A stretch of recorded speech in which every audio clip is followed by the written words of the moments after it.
Marshal Ulrich announces a first, or at least to his knowledge, a first winter crossing of Badwater.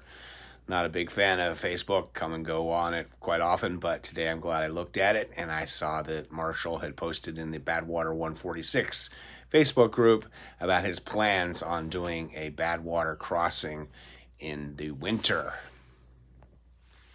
Now, many of you know who Marshall Ulrich is, but I think he came to prominence most recently in 2020, especially since all of us are sitting at home watching Netflix and Amazon Prime, and he was in the World's Toughest Echo Challenge, the one in Fiji he returned to. Now, he's done 17 races over his career, expedition length adventure races, 130 marathons, ultra marathons averaging over 125 miles, and he's done the 7 summits, and he made it to the top on each attempt. So this past summer, we all watched him with his team, the Stray Dogs, do the Echo Challenge, and his fellow teammate, him, were only 2 people in the world to compete all 9 Echo Challenges, and he's 66 years old was his team, and of course in that thing you got to watch him with one of his old teammates who is doing the race with his son, and he had Alzheimer's, and Marshall's going to be raising money for Alzheimer's during this attempt. Along with being one of the stars in the Echo Challenge this past summer, Marshall did his 30th crossing of Badwater, the Badwater 146, going from the lowest point in the continental United States, Badwater, to the highest point in the continental U.S. States, Mount McKinley, that's in the Alaska, Mount Whitney. I don't know why I screw up on that. Of course, this year also Harvey Lewis broke Marshall's long-standing record for the fastest known time to the top of Mount Whitney from Badwater. So it was an interesting summer. So, like I said, Marshall has done many exploits in Badwater, Death Valley area. He's crossed it 30 times. He's done a Badwater quad, which is 586 miles, 4 times, twice up and back, and self-contained, unaided solo, where he pulled a cart. So he's done it very many times, and so he's also been raising charities. The Wikipedia says he's raised over $850,000 for various charities, and of course this attempt's going to raise money for Alzheimer's. So let's get to this attempt. When you do an FKT, you are supposed to announce in advance, tell everybody the rules in advance and how you're going to record it and that type of thing, and put it out there. And so Marshall has put this on Facebook in the Badwater 146, or someone posted it for him. It says, at approximately 8 a.m. on February 21st, 2020, he will be starting, which to his knowledge is the first winter crossing the Badwater Basin, Whitney Portals, and then on to summit of Whitney. Anticipate this undertaking will take more than 4 days, as it is more of an expedition than a traditional July-August crossing. He says that his crossing of the Death, Panamint, and Owens Valleys will be straightforward and will follow the typical route along the roads. Of course, it'll be much cooler and will end approximately 131 miles, or wherever the Whitney Portal Road is closed for the winter, the Portal Gate. This portion should take me about 48 hours. Dr. Bob Haugh and my wife, Heather Ulrich, will crew me across the desert. Of course, Bob was with them with the Stray Dogs. And yeah, the snow level definitely will probably close that Whitney Portal Road. So then he says, on the morning of February 24th, Dr. Bob and I will begin the ascent of Mount Whitney via the Mountaineer's route.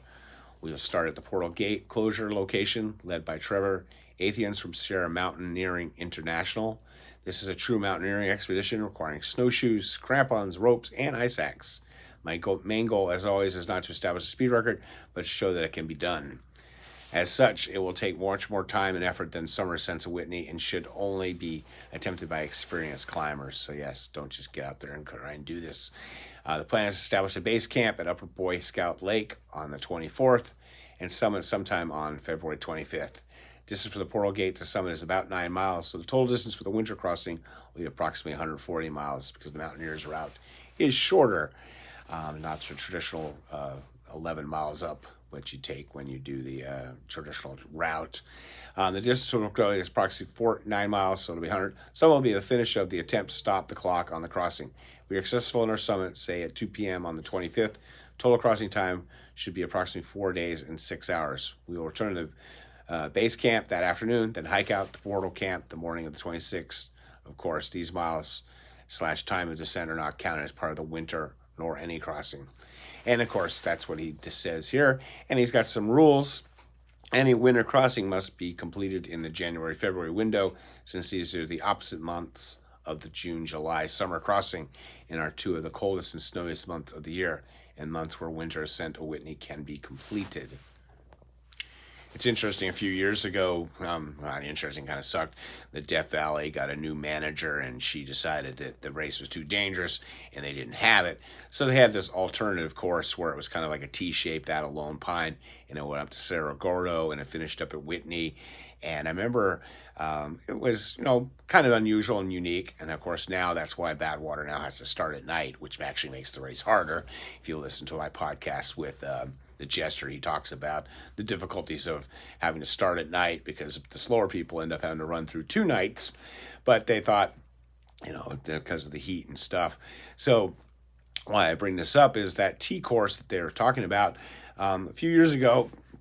The race director talked about doing a race where if you would do it in the wintertime and go up to Cerro Gordo, so you would definitely hit snow, and then finish at the portal where you would have definitely hit snow. So it's kind of an idea that now Marshall is actually going to do. And of course, there'll definitely be quite a bit of snow in January, February. But if you've done the 7 summits, you definitely can handle the snow.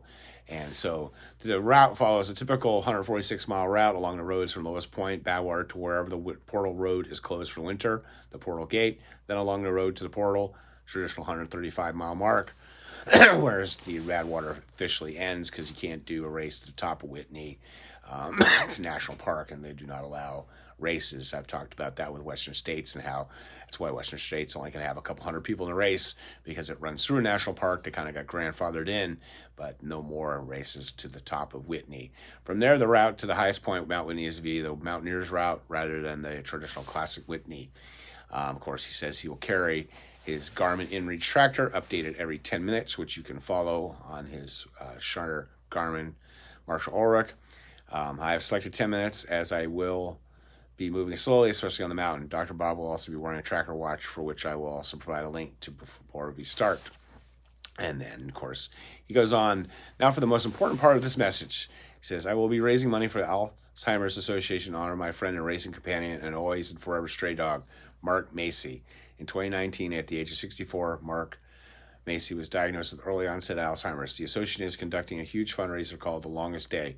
Please visit my fundraising page and consider donating, as my longest day will nothing compared to the battle being fought by Mace, his beloved wife Pammy, and his children each and every day. The strength and grace Mace and families exhibit while dealing with this horrible disease is incredibly inspiring.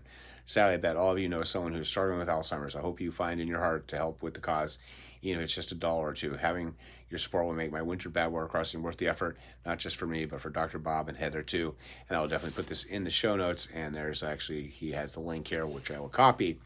And so, yeah, definitely, if you watch the Echo Challenge, it was amazing to see Mace doing so much of the race with his son. It says, sounds like pretty interesting. It'll be fun to watch and follow along, see how his thing is with this winter crossing. And just like this past summer, it was really fun to watch and track him doing the 30th crossing in 30 years. And, of course, watching Harvey Lewis break that record as well. So all this will be in the show notes. Please hit subscribe. I'm sure I will be doing updates along the way. And I also have those podcast videos from when Marshall was doing his 30th and the news of Harvey breaking the FKT. And as always, stay healthy, be boring, not epic.